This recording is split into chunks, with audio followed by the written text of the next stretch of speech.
예도입니다. 존재의 숲에 여름이 지나가는 소리가 들리고 있습니다. 여느 때보다 매미 소리가 정말 크게 들리는데요. 웅장한 소리로 들리고 있습니다. 지금부터 예도는 마르크스 23번째 강의 바스 이스트 디 클라세, 계급이란 무엇인가, 바스 이스트 데얼 클라센 캄프, 계급투쟁이란 무엇인가 라고 하는 주제로 한 편의 강의를 열려고 합니다. 마르크스의 사유를 모르고 오늘날 사회 철학을 할 수 있어요. 불가능하죠, 그죠? 당장 슬라보의 지적책만 잡아도 거기에는 마르크스의 용어들로 떡칠되어 있고요. 그리고 오늘날 살아있는 프랑스의 알티세르의 제자들, 그죠? 랑시에르, 발리바르, 바디우의 작품을 읽으려고 해도 여러분들은 마르크스의 사유를 알고 있어야 됩니다. 그리고 프랑크푸르트 학파의 비판 이론가들인 하버마스나 악셀 호네트를 읽으려고 해도, 그리고 무엇보다도 포스트 모더니즘의 철학자인 자크 데리다가 1990년대 초반에 미국에서 했던 강연, 마르크스의 유령. 많은 사람들은 소비에트와 동유럽의 공산주의가 무너지면서 마르크스는 끝났다라고 말했잖아. 그럼에도 마르크스의 유령은 오늘날도 살아있는 거예요. 자본주의의 모순에서 드러나는 실업, 양극화, 그리고 인간의 사물화, 인간의 상품화, 그럼으로써 인간의 소외가 나타나는 모든 곳에서는 마르크스가 언급되고 있죠. 그죠? 그래서 마르크스 사유에서 특히 이 계급투쟁, 계급이라고 하는 게 도대체 뭘까? 대부분이 그냥 부르주아, 프롤레타리아 이런 방식으로 나누어서 마르크스의 사유를 이해하고 있는데요. 사실은 역사 속에서의 계급이 어떻게 역사의 추동 역할을 하는지 이것부터 뚫어야 되잖아. 그죠? 그래서 오늘도 예도의 클래스로 풀어내겠습니다. 강의의 가치를 아시는 분은 사막의 철학을 위하여 예도TV 후원에 참여해 주시면 감사하겠습니다. 자본주의 사회의 탄생은 어떻게 보면 근대 산업혁명에 힘입고 있는데요. 이때 다양한 경제학자들과 철학자들이 나타나면서 자본주의 사회를 분석하기 시작했습니다. 특히 데이비드 리카르도와 애덤 스미스가 경제철학자로 유명한데요. 18세기에 애덤 스미스의 국부론, 자본주의 사회의 역사의 동력은 보이지 않는 손이다. 어떻게 보면 인간의 이기심이 역사의 동력이라고 말하는 것처럼 보이는 거예요. 여러분들이 정육점에서 고기를 사서 먹든지 서점에서 책을 사서 교양을 쌓든지 아니면 햄버거 가게에서 점심 식사를 위하여 햄버거를 사 먹든지 무엇을 하든지 빵을 사서 배고픔을 달래든지 가게에서 노동하는 그 노동자들의 어떤 이기심을 여러분들이 사먹고 있는지도 모르는 거야. 그죠? 각각의 노동자들은 시장에서 자기들의 어떤 이기심에 따라서 이윤을 극대화하면서 장사를 하잖아. 그죠? 그런데 이런 개인의 어떤 상인들의 노동의 어떤 그 욕망은 전체적으로 볼 때 모든 사람에게 유익을 준다는 거예요. 각각의 이기심이 공적 이익에 봉사한다라고 하는 독특한 이론을 전개하고 있는 애덤 스미스. 그런데 이런 이득을 그죠?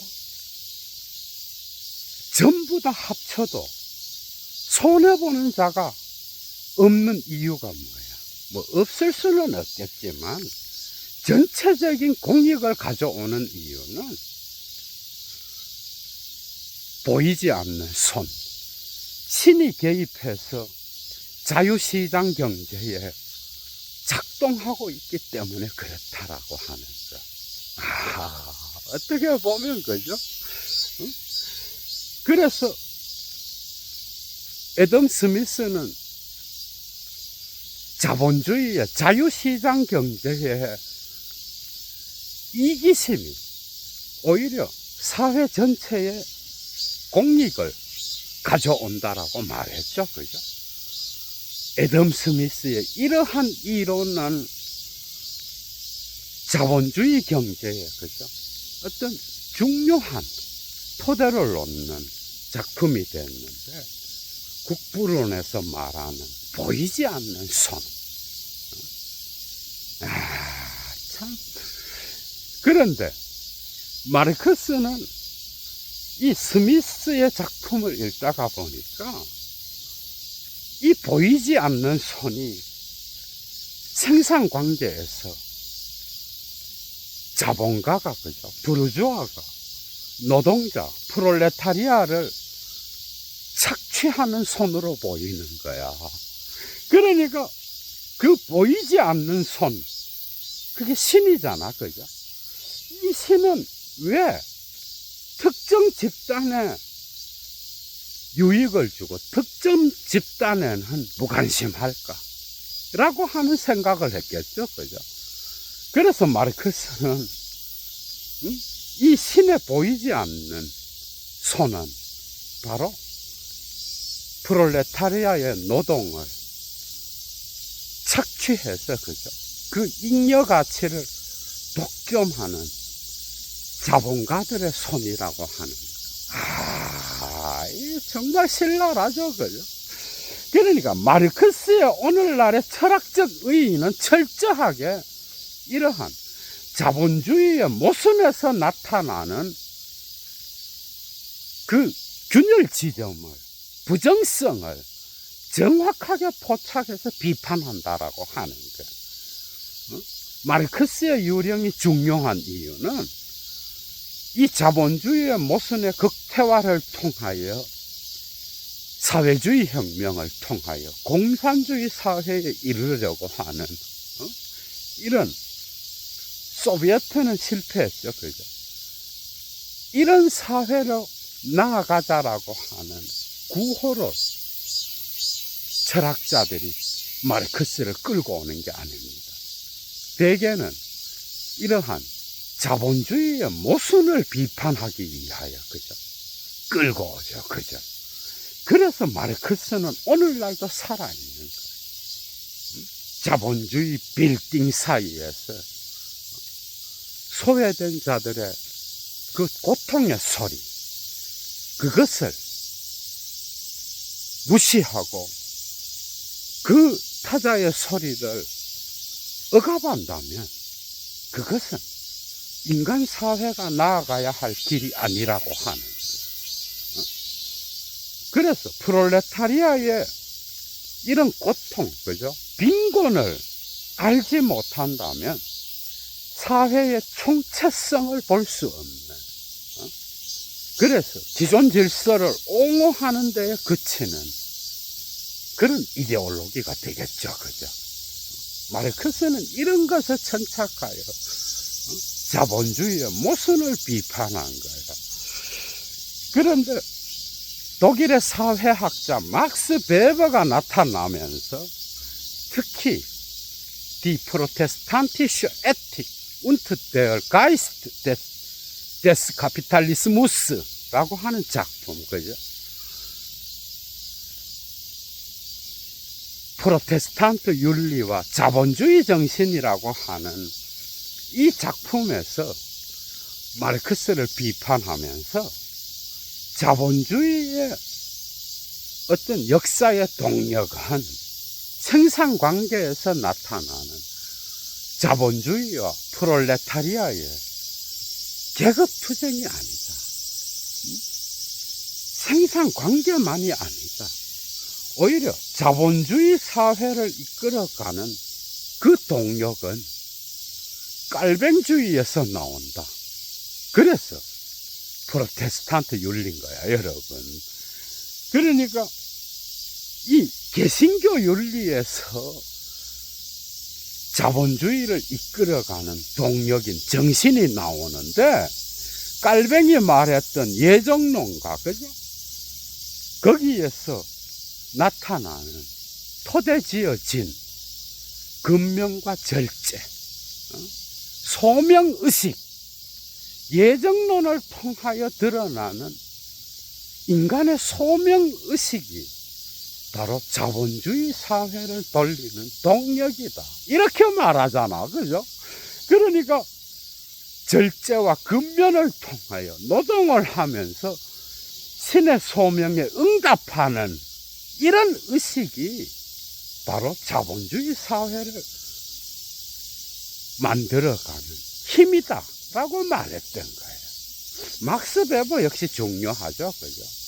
특히 그의 작품 중에서 비센샤프트 알스 루프라고 하는 작품, 베루프, 그리고 폴리틱 알스 베루프, 여기서 베루프라고 하는 이 소명이라는 개념, 이것은 직업이란 뜻도 있는데요, 어떻게 보면 막스 베버의 그 방대한 작품의 특정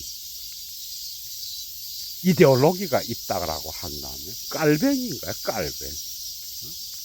이것으로 결코 전체를 설명할 수는 없지만은 소명으로서의 학문, 소명으로서의 정치, 그리고 그의 주저인 비얼트샤프트, 운트, 게젤샤프트, 경제와 사회라고 하는 작품, 그죠? 그래서 이 막스 베버의 사유를 보면은 대개 마르크스를 비판하는데, 자본주의 사회를 이끌어가는 역사의 동력은 결코 하부구조의 생산관계만이 아니다. 오히려 상부구조와 하부구조를 같이 봐야 되는데, 그 역사를 이끌어가는 동력은 이성의 합리성이다. 이렇게 나가죠. 그죠? 라ці오날리테트, 합리성. 이게 바로 과학기술 문명, 산업혁명을 통하여 나타난 자본주의 사회의 어떤 역사과정이다. 이성의 합리성이다. 그러니까 막스 베버는 독일 사회 철학자로서 철저히 신칸트주의, 그죠? 리케르트라고 하는 칸트의 이 합리성 개념, 여기에서 드디어 독일의 프랑크푸르트 학파의 비판 이론이 탄생하죠. 그죠? 비판 이론의 탄생은 철저히 이 막스 베버의 합리성 이론과, 그죠? 마르크스의 이 사회 비판 이론, 이것이 결합되어서 나타난다라고 해도 과언이 아닌데요. 그래서 여러분들이 정말 공부할 게 많은 거예요. 그죠? 프랑크푸르트 학파의 아도르노, 호르크하이머, 마르쿠제, 하버마스, 악셀 호네트, 이런 철학자들의 작품을 읽기 위해서는 막스 베버와 마르크스는 기본인 거야. 기본적으로 마르크스주의자들이죠. 전부 다. 그죠? 그러니까 20세기 철학자들, 오늘날까지, 그죠? 서구 철학자들 중에서 마르크스주의자가 아닌 자를 찾는 게 더 쉬울 정도인 거야. 사회 구조의 전체성을 보지 못하는 자가 무슨 철학을 하겠는가. 그죠? 그래서 마르크스에게 있어서 계급이란 무엇인가? 이제 강의 들어갑니다, 여러분. 계급이라는 게 뭔가? 그것은 바로 마르크스의 역사적 유물론에서 변증법적 운동을 이끌어가는 두 축이 있죠. 그죠? 주관적인 것과 객관적인 것. 이 둘을 연결하는 게 계급이에요, 여러분. 존재론적으로 볼 때. 이런 부분이 정말 어렵잖아. 그죠? 마르크스의 역사적 유물론에서 주관적인 것. 그것은 주로 상부구조, 이데올로기와 관계되고, 그죠? 객관적인 것은 경제적 구조, 생산관계와 연관되잖아. 그런데 이 생산관계, 이 하부구조, 토대, 사회구조를 결정하는 이 토대가 상부구조의 국가, 법률, 그리고 철학, 문학, 종교, 이 모든 것들을, 그죠? 어떻게 보면 헤겔에게 있어서의 객관정신이잖아. 그래서 마르크스가 초기부터, 그죠? 이 헤겔 법철학을 비판했던 거야, 여러분. 이런 상부구조, 그죠? 이 이데올로기를 결정한다라고 본 거예요. 이것을 후기 작품인 정치경제 비판, 그죠? 그 서문에 보면은 포예르바하의 파로를 바꾸어서 자기의 사회 철학에 적용시키고 있는데요. 의식이 존재를 결정하는 게 아니라 사회적 존재가 의식을 결정한다. 여기서 뭐예요? 사회적 존재는 경제적 구조예요. 이게 바로 사회 구조의 토대를 형성하는 하부 구조인 거예요. 이게 객관적인 거예요. 이것과 더불어서 주관적인 것, 그것은 바로 이 경제적 구조의 이데올로기적 해석인데, 여기에서 정치적인 것과 철학적인 것과 종교적인 것, 그리고 모든 이데올로기가 산출되는 그런 상부구조를 형성한다라고 말하고 있죠. 그죠? 역사의 발전은 바로 이 토대로서의 객관적인 것과, 그리고 이것에 의하여 형성되는 주관적인 것, 이데올로기적인 것이 결합되어서 역사는 진행되어 나간다라고 하는 거예요. 그죠? 그러나 이 하부구조의 토대에 바로 이 생산 관계를 결정하는, 그죠? 프롤레타리아의 노동이 숨어 있잖아, 여러분. 응? 자연의 사물을 변형시켜서, 그죠? 노동자의 욕망에 따라서, 목적에 따라서 그 사물을 변형시켜서 생산물을 만들어내는. 그러나 이들의 노동의 생산의 결과물을 착취하는, 거죠. 부르주아 자본가가 또 있는 거예요. 이 계급투쟁은 적대관계로 변하게 되는데요. 당연하죠. 그건 착취관계이기 때문에 그렇죠. 그죠?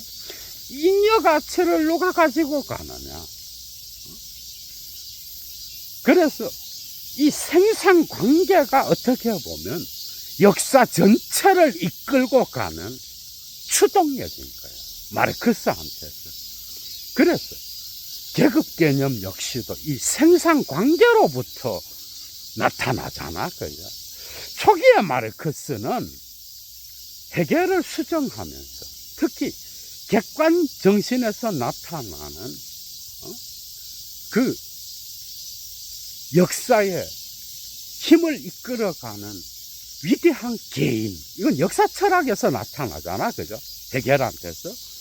도철학뿐만 아니라 해겔에게서 역사를 추동하는 그 힘은 바로 크게는 절대정신이지만은 그러나 인간 사회에서 제 안에서 보면은 위대한 개인, 나폴레옹과 같은 개인인 거야. 그리고 또 하나가 바로 폴크스가이스트, 민족 정신이라고 하는 거죠. 이 개념이겠죠.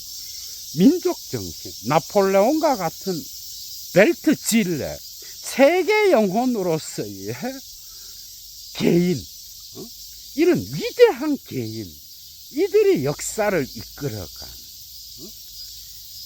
신의 절대정신의 어떤 그 뜻을 받아서 그죠? 역사를 주도해 간다라고 봤잖아. 민족정신. 근데 뭔가 좀 모호하죠. 그죠? 이것은 결국 부르주아 사회의 국가체제를 옹호하는 방식으로 해겔은 법철학에서 나가게 되는데, 여기에서 위대한 개인과 민족정신, 그죠? 이 어떻게 보면 칼 융적으로는 집단무의식과 연결될 수 있는 개념인데, 이것을 계급으로 바꿔버리는 거예요. 그래서 마르크스는 이미 초기부터, 그죠?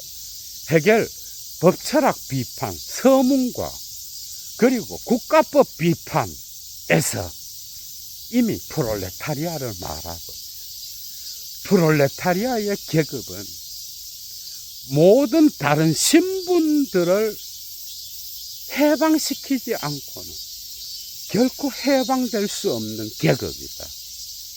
그래서 이 역사적 사슬을 주도해 나가는 거죠.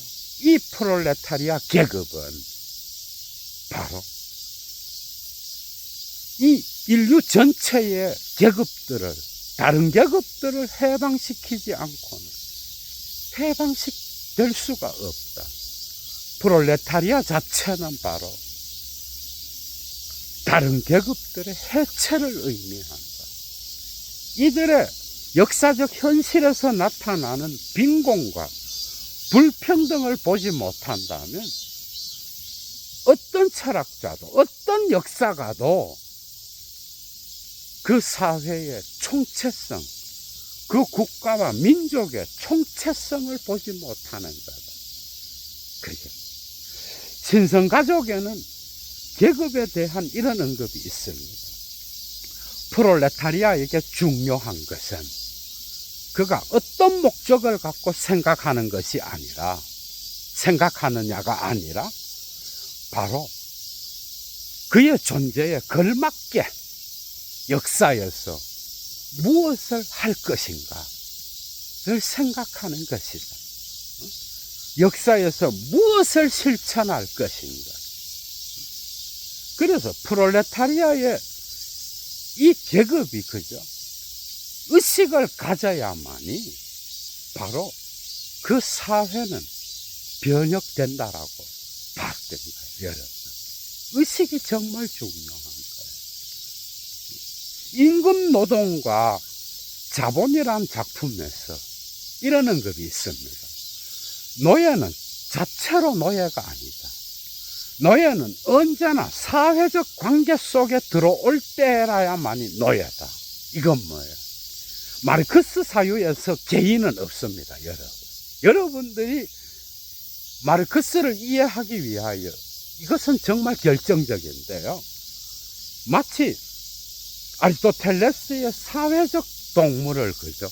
연상시키는 그런 사유인데, 개인은 존재하지 않아. 모든 개인은 사회적 관계 안에서의 개인인 거야. 그래서 자본주의의 기존 질서를 옹호하는 모든 철학자와 비평가들은 그죠? 개인과 개인의 관계, 거기에서 자유를 말하잖아. 사회를 총체적으로 보게 되면은 이런 자유는 어떤 계급에게는 부자유요, 착취요, 억압이겠죠, 그죠? 여기에 모순이 있는 거야, 얘를. 그래서 마르크스 사유에서 개인은 없어. 언제나 개인은 계급으로서 존재하며, 그리고 계급 의식을 갖는다는 것은 프롤레타리아와 부르조아, 양자 모두에게 있어서 그죠? 다른 관점을 제시하는 거예요. 부르조아가 볼 때의 역사의식은 이 기존 질서를 옹호하는 방식으로 나가겠죠. 그죠? 그런데 프롤레타리아의 역사의식은 뭐야? 착취당하는 그 역사적 현실에서 모순을 보겠죠. 그래서 이 역사를 변혁시켜 나가는 그 동력은 바로 부르주아 의식이 아니라 프롤레타리아 의식인 거예요. 변증법적 운동에서 그죠? 부르주아는 적자 상태에 머물러 있고 프롤레타리아만이 이 대자적 운동을 통하여 그죠? 이 사회를 변혁시킬 수 있는 대자적 계급인 거예요. 그래서 마르크스는 그 프롤레타리아만이 게겐위벌됨 카피탈, 자본에 대항하여 피얼, 지히 젤프스트, 자기 자신에 대하여 있는 계급이다. 대자적 계급이다. 이런 뜻이에요. 그러니까 프롤레타리아만이 역사적 유물론에서 그죠? 역사 발전에서 변증법적 운동을 하는 거야. 부르주아는 그 자체로 만족합니다. 사실 마르크스가 이 자본주의 사회의 총체성을 그죠? 말하면서 특히 자본론에서 여기에서 계급이 이제 생산 관계를 통하여 나누어지잖아. 그런데 자본주의 이전의 사회의 경제체제는 왜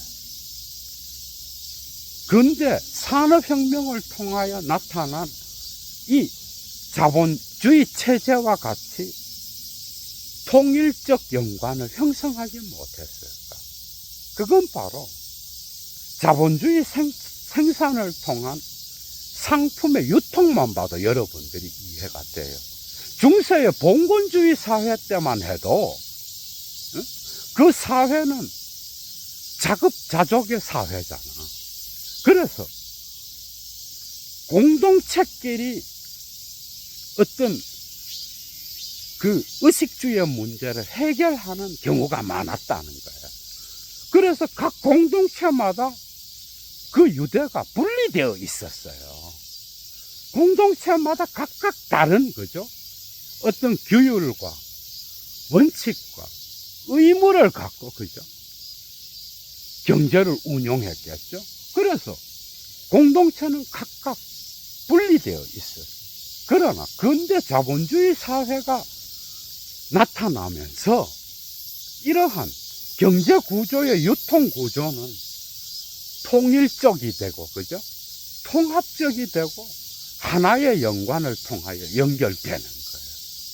글로벌 자본주의 사회에서는 국가의 경계도 없잖아, 그죠? 이런 점에서 마르크스는 예언자인 거예요. 이미 이런 것들을 1850년대에 그죠? 사고를 했으니까 이런 점에서는 이미 그죠? 예언자에 들어갈 수 있는 거죠, 그죠? 이런 구조.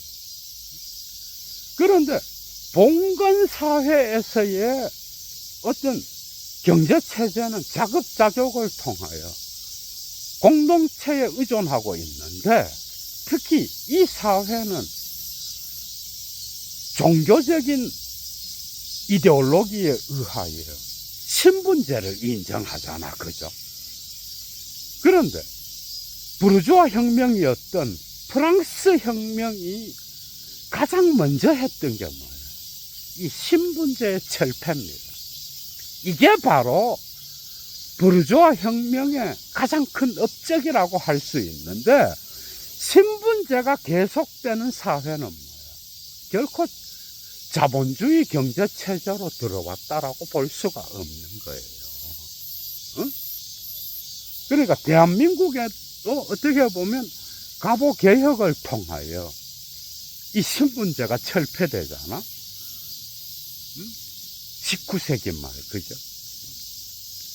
20세기에 들어오면서 어떻게 보면 기본적으로 신분제의 철폐를 통하여 양반 쌍놈이 없어지긴 하는데, 그러나 암묵적으로는 또 통용됐죠, 그죠? 신분제가 철폐되면서 이제 경제적 구조에서의 계급 관계에 의하여 계급이 형성되게 되는 거예요. 이것은 사회적 총체성과 연결되는, 그 이후에 글로벌 자본주의는 점점 확대되어서 이제 경계가 없어져 버려요. 그러면서 자본주의 사회에서 지배계급은 부르주아가 되는 거예요. 그런데 자본주의가 점점 발달하면서 그 역사는 결국 계급투쟁의 역사인 거예요. 그러나 인류 역사 전체를 볼 때 역사는 계급투쟁의 역사. 고대 노예제나 중세의 어떤 봉건제나 아니면 근대에 태동한 자본주의 사회의 경제제도나, 그죠? 그 모든 것은 다 계급투쟁의 역사였던 거예요. 그래서 마르크스는 공산당 선언에서 인류의 역사는 바로 계급투쟁의 역사였다라고 말합니다. 그러나 이 자본주의 사회의 태동은 부르주아 계급을 낳았지만은 그 소유관계 때문에 이제 프롤레타리아가, 그죠? 점점 확장되고 이 계급이 이제 그 사회에서 가장 많은 수를 차지하게 되는데요. 사실은 이건 역시도 사회적으로 볼 때는 과학기술 문명, 과학기술의 발달과 산업혁명을 통하여 일어난 그 혁명에 의존하고 있죠, 그죠? 그리고 부르주아 혁명이었던 프랑스 혁명을 통하여 신분제의 철폐가 일어나고 이제는 귀족과 왕 이런 계급들은 철폐되고 부르주아가 이제 등극하는 사회가 된 거예요. 마르크스는 이 사회 속에서 소유관계를 통한 또 다른 계급을 보게 되는데, 그게 바로 부르주아 사회에서 착취당하는 프롤레타리아 계급이었던 거예요.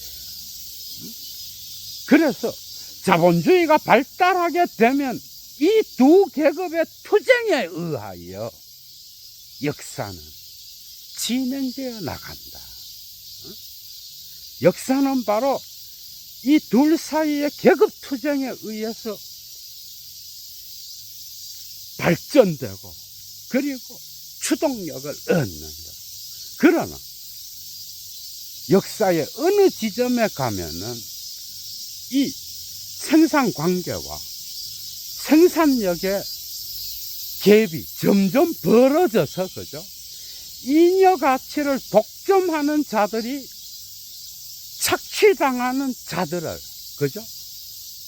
소수가 완전히 월등하게 앞서서 양극화를 만들어내는 계기가 된다. 이 오늘날도 적용되잖아. 그죠? 응? 소수의 부가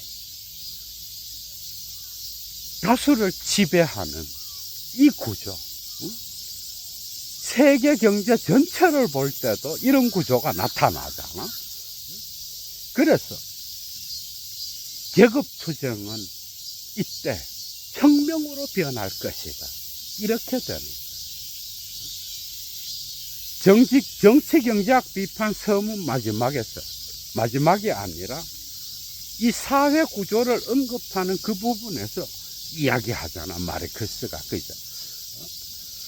역사의 어느 시점에서 이 자본의 축적이 극대화돼서 잉여가치의 착취가 정점에 이르게 되면은 바로 생산력과 생산관계의 그 양자 사이의 차이가 극도로 벌어지게 되는데 그때 혁명이 일어난다라는 거야. 혁명의 시기가 다가왔다. 이런 방식으로 마르크스의 계급 이론은 진행되어 나가는 거예요. 예. 그래서 이 자본주의 사회구조 안에서 특정 계급은 착취하고 특정 계급은 착취당하는 계급으로서, 그죠? 심지어는 노동하는 기계로서 인간으로서의 대접을 받지 못하는 자본론 1권 마지막에 나타나잖아. 그죠? 그래서 인간의 인간성을 전부 빼앗기고 기계와 같이 자기의 육체의 노동력을 팔아서 생계를 이어가는 이들을 무시하고 이들의 노동력을 착취해서 지배계급이 된 자들, 그죠? 이들의 부는 도대체 어디에서 오는 것일까? 특정 사회의 지배계급의 소수가, 그죠? 나머지 다수의 모든 부를 착취해서 소유한다라고 하는 것. 그것이 과연 정당한 것인가? 여기에 어떤 모순이 있으며 어떤 부정성이 있는 것인가? 이 계급투쟁에서 결정적으로 중요한 것은 의식입니다. 여기에 어떻게 보면 마르크스 사유의 혼란이 나타나는데요. 여러분들 생각해봐. 인간의 인간성을 빼앗기고 사물화되고 상품화되면서, 그죠? 인간의 소외가 나타나는데 특정 계급은 떵떵거리면서 살고 특정 계급은 자기의 노동력을 팔아서 하루 종일, 그죠? 기계와 같이 일해야 되고 이런 모순 속에서 인간의 인간성을 회복하고 참다운 인간으로 해방되는 길은 무엇인가? 이 질문은 정말 중요하죠. 그죠? 사실 계급은, 그죠? 의식이 없이는 계급이 형성될 수가 없는 거예요. 특히 마르크스의 사유에서 의식이 존재를 결정하는 게 아니라 사회적 존재가 의식을 결정한다. 여기에서 그렇다라고 한다면 프롤레타리아의 계급의식이 없다면 혁명이 어떻게 가능할까? 이런 질문이 나타나잖아. 그죠? 어떻게 보면 이데올로기가 상부 구조가 하부 구조를 결정할 때가 더 많은 것이 아닌가? 뒤집어져 버리는 거야. 사실 물질적 조건에 의하여 이데올로기가 형성된다는 건 이것도 역시 맞는 말이에요. 모든 인간의 활동은 자기도 모르게 무의식적인 이 물질적 조건, 돈의 힘을, 그죠? 욕망하고 있는 거야. 누구든. 그래서 슬라브의 지적은 이 돈의 욕망 자체가 락강의 사유 안에서 실제계에 들어간다라고 보잖아. 그죠? 이건 무의식적 욕망인 거야. 그런데 또 다른 관점에서 더 나은 사회를 향하여 나아가는 그러한 혁명적인 투쟁에서, 그죠? 이 의식은 정말 중요한 거야. 그래서 여러분들이 생각해봐. 12월 3일 날 윤석열이가 계엄을 선포했을 때, 그죠?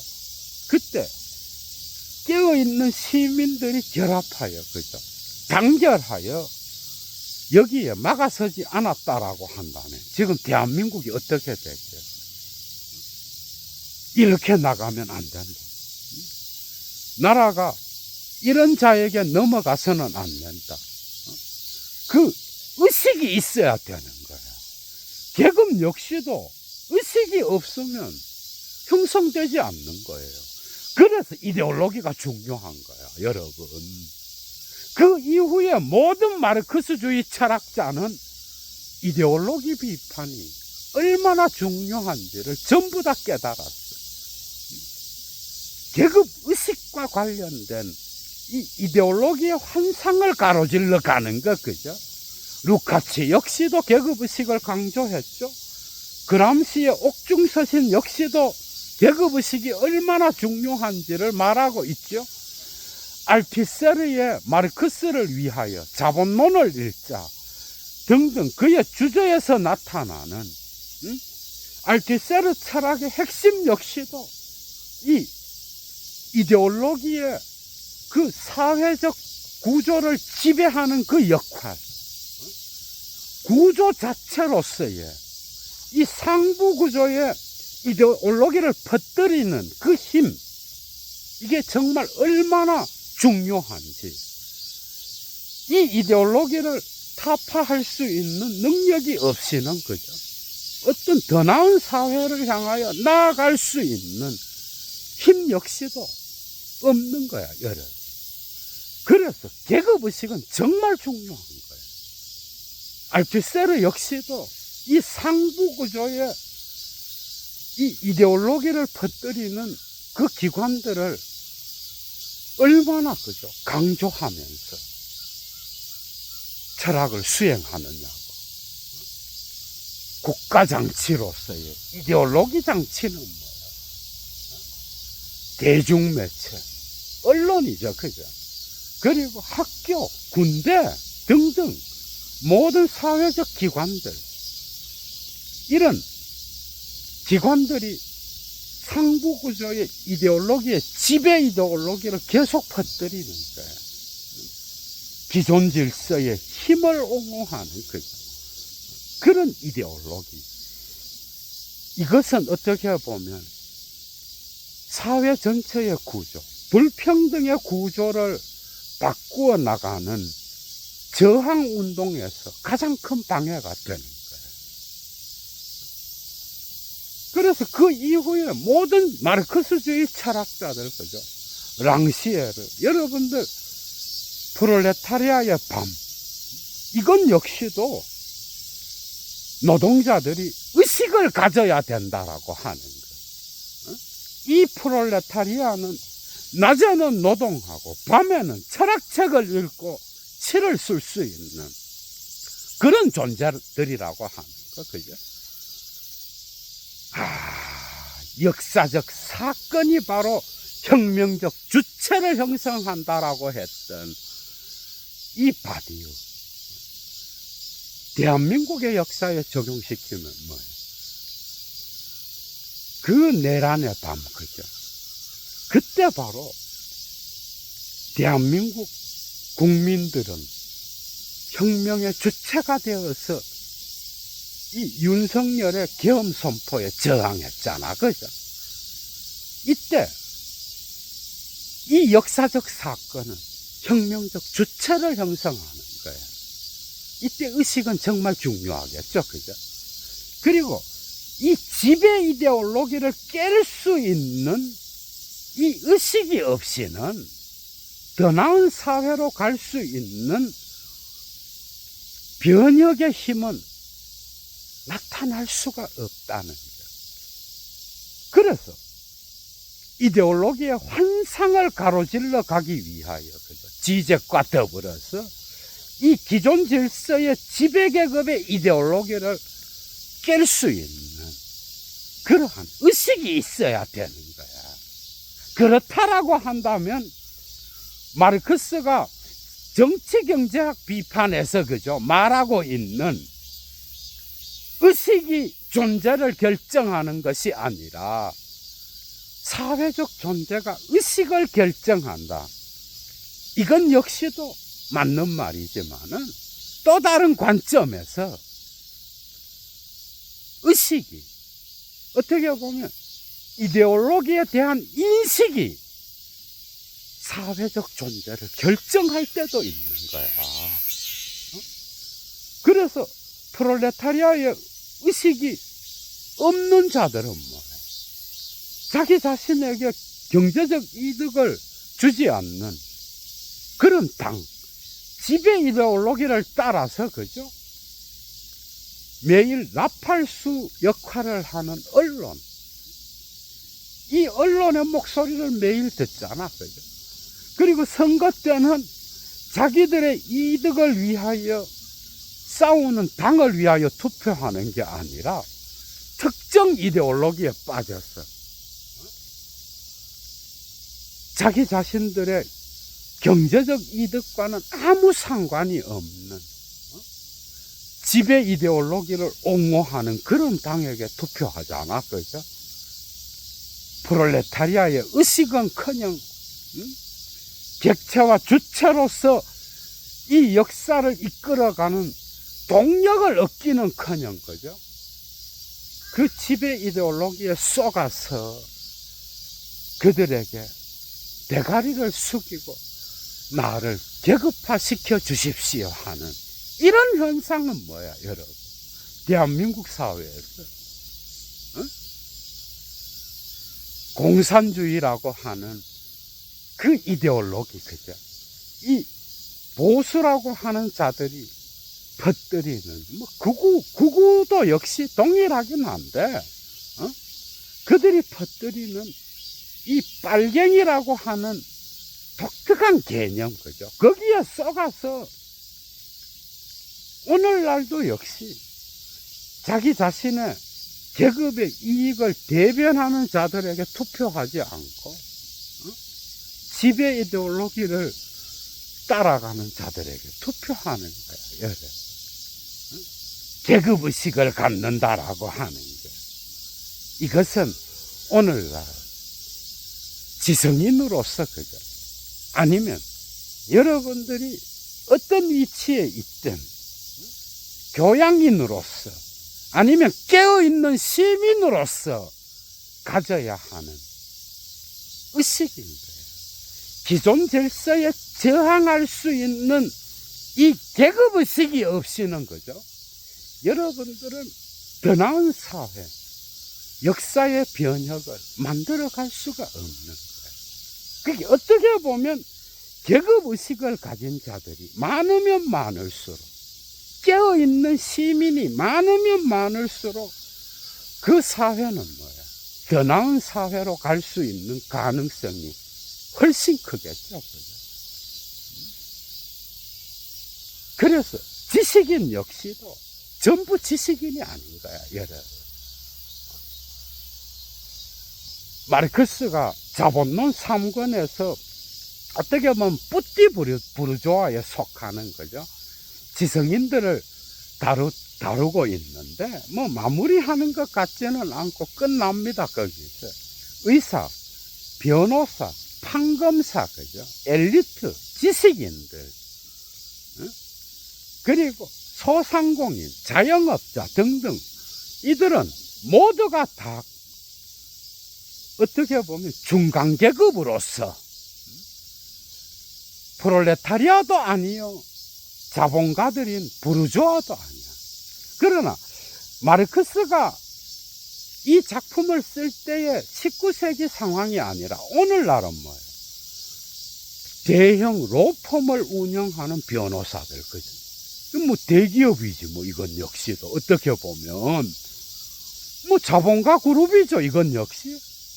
그리고 종합병원을 만들어서 운영하는 의사들, 그죠? 이들 역시도 어떻게 보면 자본가 계급인 거야. 그런데 마르크스 당시의 의사와 변호사, 지식인들, 자영업자, 소상공인 이런 사들은 생산수단을 소유하지도 않으면서도 또한 어느 정도 자기의 노동력을 팔아야, 그죠? 먹고 살잖아. 그래서 이것도 아니고 저것도 아닌 거야. 이들은 대개 지배 이데올로기에 복종하는 그런 경향이 강하기 때문에 대자적 계급이 될 수 없고 사회적 총체성의 그 균열을 보면서 역사의 변혁에 참여할 수 있는 그런 어떤 역사에 주체적으로 참여하는 대자적 계급은 아닌 거예요. 결국 역사를 이끌어가는 것은 이 부르조아와 프롤레타리아의 그죠? 이 계급투쟁, 이 적대관계, 이것에 의하여 역사는 형성되어 나가는 거예요. 어느 시기에 혁명이 나타나면 뭐예요? 더 나은 사회로 변혁해 나가는 그런 시점인 거예요. 그래서 바디우는 존재와 사건에서 사건은 바로 혁명이 무르익었다라고 하는, 그래서 혁명적 주체가 형성되는 그런 계기죠, 그죠? 그런 것처럼 계급에 있어서 이 의식은 정말 중요한 거야, 여러분. 사르트르가 말년에, 그죠?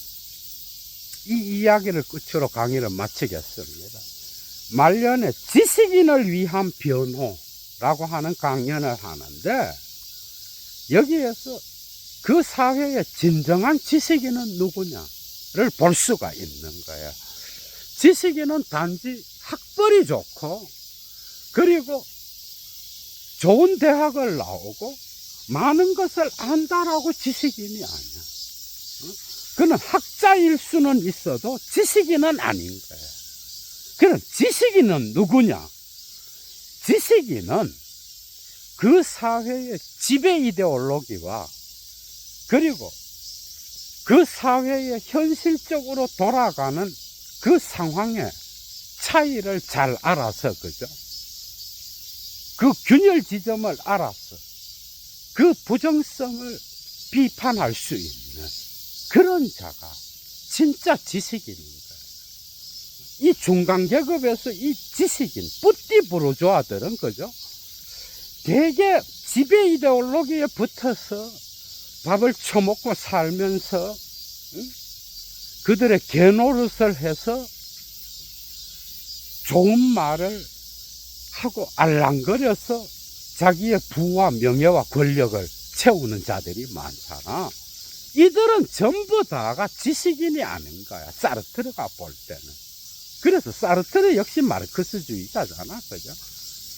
진정한 지식인, 뿌띠 부르주아, 그 역시도 사회적 공익에 엄청난 역할을 할 수 있는데, 그렇게 하기 위하여 그 지식인은 결코 자기 자신의 어떤 알미, 그죠? 특정 지배 이데올로기에 이용되고 그것을 대변하는 것으로 그쳐서는 사이비 지식인일 거야. 오히려 사회적 현실 안에서 총체성을 보고 거기서 나타나는 그 균열과 부정성 그리고 불화가 어떻게 지배 이데올로기와 모순되는지, 그죠? 그것을 알아서 그것을 제대로 비판할 수 있고 그 상황을 진단할 수 있는 자. 그래서 사회적 실천에 참여할 수 있는 자. 그가 바로 진짜 지식인입니다. 이런 지식인은 뿌띠 부르주아이지만은 마르크스적 사유에 있어서 프롤레타리아의 의식을 가진 자라고 말할 수 있는 거야, 여러분. 랑시에르의 프롤레타리아의 밤에 참여할 수 있는 그런 지식인인 거야. 그래서 모든 지식인이 동일하게 지식인이 아닌 거예요. 그죠? 내란의 밤을 통과할 때 대한민국의 자칭 엘리트들이라고 하는 자들, 이 자들이 공동체에 대한 의식, 공적인 것에 대한 의식, 그죠? 그리고 국가에 대한 의식이 어땠는지 여러분들 다 봤잖아. 이런 놈들은 지식인이 아닌 거야. 진정한 지식인이라고 하는 것은 그 지배 이데올로기와 사회적 현실 사이의 갭을 정확하게 볼 수 있는 그런 자가, 그죠? 그래서 사회적 실천에 참여할 수 있는 그런 자가 진정한 지식인인 거야, 여러분. 재밌었죠? 얘도 물러갑니다. 주스!